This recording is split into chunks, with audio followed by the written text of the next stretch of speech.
Are you guys happier that we can win an ugly, low-scoring game, or worried that this might carry over to Boston, which is kind of what we just talked about? No, I mean, I don't think it's a carryover. I just think excited that you find a way to win, no matter how the game is going. Uh, Yes. I think it's just that's the important thing.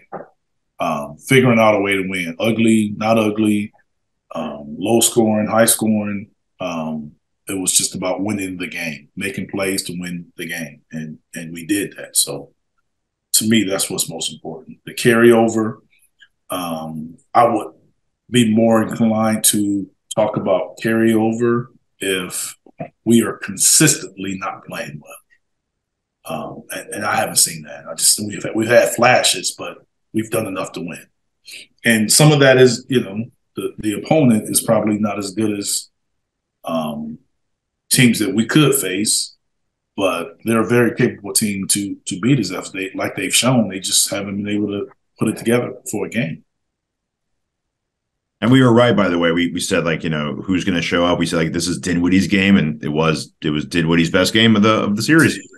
Yeah, Every game's like someone else for them. He plays well. They have a chance to win. I mean, that's the in the playoffs, you have that guy, that go-to guy, and that's what I'm saying. They don't really have a true number one option. Yeah, they have a lot of complementary pieces. Going to draw double teams, going to make them shrink the defense every single play. They don't really have that. It's also extremely difficult to win 7 against a team in 1 year. We're 7-0 against them. No, we're actually 8-0. We played them in preseason. We actually did that. My rookie year in Seattle. Houston was defending champs, and we beat them 8-0. Damn.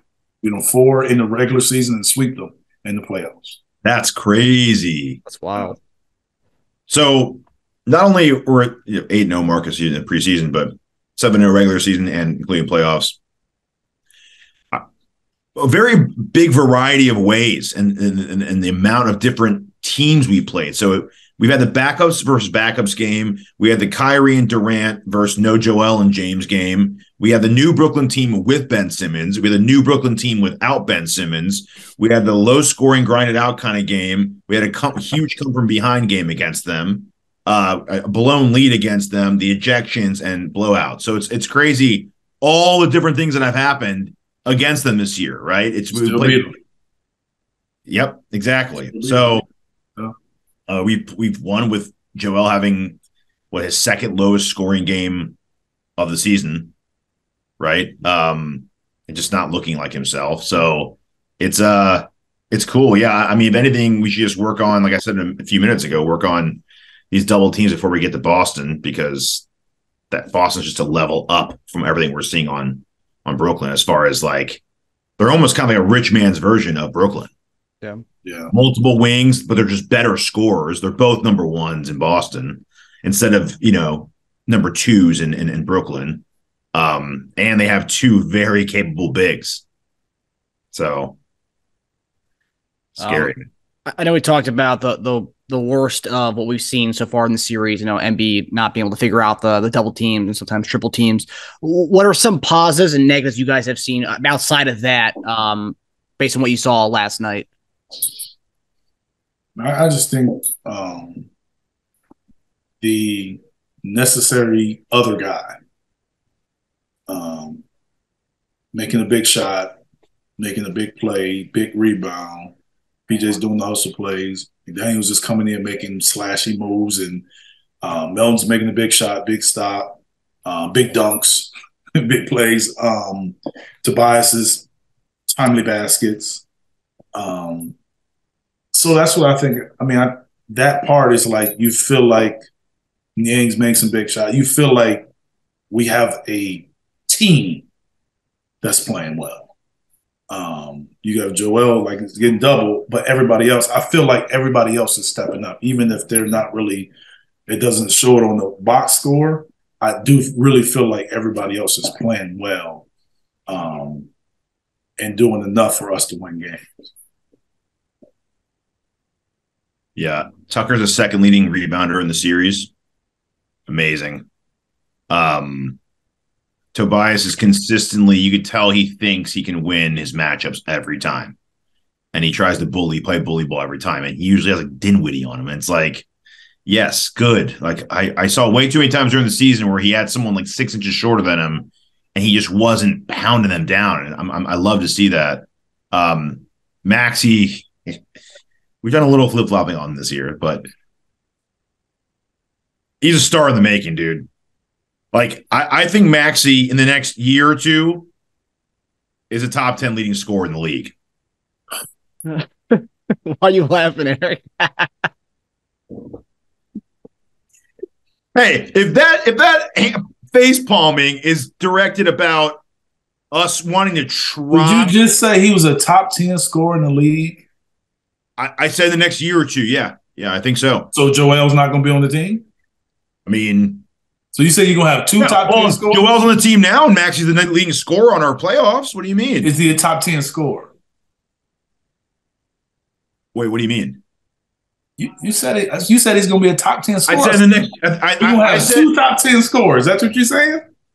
We have 3 20-point scorers this year. Why can't we have? I didn't say that. I said top 10. I think Maxey in the next year or two is going to be a top 10 scorer. I really do. And Joel. Yeah. Maybe Joel won't be averaging 33. So Joel won't be a top 10 then. We're not going to have 2 top 10 scorers. Is it it's that too much? Not because they can't. No. I agree with you as far as their ability to do it. I just think that the amount of scoring is going on around the league. I just think it's going to be too hard to have 2 guys in the top 10 on your team. Like if you because of that, not because of talent. I think that you're right as far as their ability to do it. I just think the way that you have, the kid from Oklahoma City averaging 30 and Luka averaging 32. And I mean, it's just so many other guys that it's just going to keep growing and growing. And I just don't think that it's going to be enough for a team to have 2 players unless they're putting up 130, 40 points a game. So what would he have to average to be top 10 scorer this year? Let's see. Offense. I know. I just think the scoring is going up. Yeah. Yeah. No, it was a crazy year this year. Does that continue that way? We'll have to see. But you're right. It was absolutely insane this year with scoring. We said that a few 3 or 4 episodes ago. I think we commented on the amount of 30-point scores this year. Yeah. So the 10th leading scorer was 28 points a game. Yeah, that's a big thing. That's what I'm saying. Like, that's what. How many points away is he? 7 points away? From that? Yeah. He averaged on like 20 on the dot, didn't he? Yeah. 8 points. 8 points away. That's all right. And that's what I'm saying. There's a lot of guys in between there. So I'm just saying, like, when you say top 10, like top 20. Top 20. Yeah, definitely top 20. I can see that. I mean, and they were talking about it. I forgot who said it about him. I think it was the post game about like he's all levels, mid range, 3, deep 3, driving. I mean, he doesn't really have a scoring weakness. I can make a case. I can make a case not to say he's a better scorer than Prime Harden, but I think he's got more versatility as a scorer than Prime Harden because Prime Harden didn't shoot mid ranges. Yeah, so he's got a whole other level that Harden never tried. That was more philosophy than ability. Yes. You know what I'm saying? So yeah, I get what you're saying, but that was more by choice for them. But I mean, it's just he's like he's got room to grow too. Like that's the funny thing. He's not like a finished product. Like he's still getting better. He's still getting better every year, and his defense improves. We got so lucky with him. That was my positive observation with him. It's just like, man, he's yeah. I mean, it's when you, that's why I said Joel got to be there. Joel's still performing because if he becomes that option of, I think people still see him as the third option. Yeah, that's a really, really good one.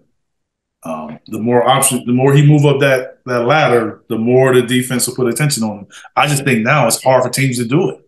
Yeah. Hard for them to, they can't put their best. They're not putting their best defender on them. Even though I think you may find a series where they do that. Yeah. I think Boston may put Marcus Smart on. The smart guard Harden or guard? Yes, that's what I'm saying. And you put a bigger guy on James and switch the pick and roll. Like it's going to happen eventually. Yes, we play Milwaukee. Does Drew? Because Drew's has good success against James, but does he now guard Maxey? Like we don't know. Yeah, I think Drew's kind of wasting away guarding Harden. Actually, I think you'd want to put him on the harder guy to guard. Who's hard to guard at this point of their careers? I think Maxey is. We'll see. And then negatives. I've been saying it. Got to control our emotions. We have way more to lose against this team. You gotta control your emotions, and you can't get into those kind of fights. Thank goodness they didn't discipline us further. But that, and then the working on the double teams, I think would be my biggest negative. Paul Reed played great again. He continues to grow up in the playoffs. We have a lot of good depth pieces. Actually, our depth pieces have played really. They've all stepped up. They played really, really well. Yeah, that's pretty much it for positives and negatives. It's actually kind of funny the way you guys predicted the regular season to go. You guys thought NBA would take a drop off in scoring and everybody else would kind of rise. That's what's happening. That's what's happening in the playoffs. So yeah, you guys were kind of right, but you just thought regular season. You thought. Yeah, regular season and a postseason. But no, that's exactly what's happening. Yeah. We should go back to our preseason predictions for points and all that stuff, and when the playoffs are done, see if it lines up with the postseason stats. It honestly might. It'll be close. It's funny just to see where Maxey is come now and how we think of him. Just 2 years ago, a lot of the Sixers fan base wanted us to trade Maxey for Kyle Lowry, and they're upset that they traded Precious Achiuwa instead. They chose Achiuwa over Maxey because that was potentially the deal. It was Maxey, and that was more rumors. It was never reported that we actually offered that, but crazy. No, we don't know. Now Lowry's killing it over there. Yeah,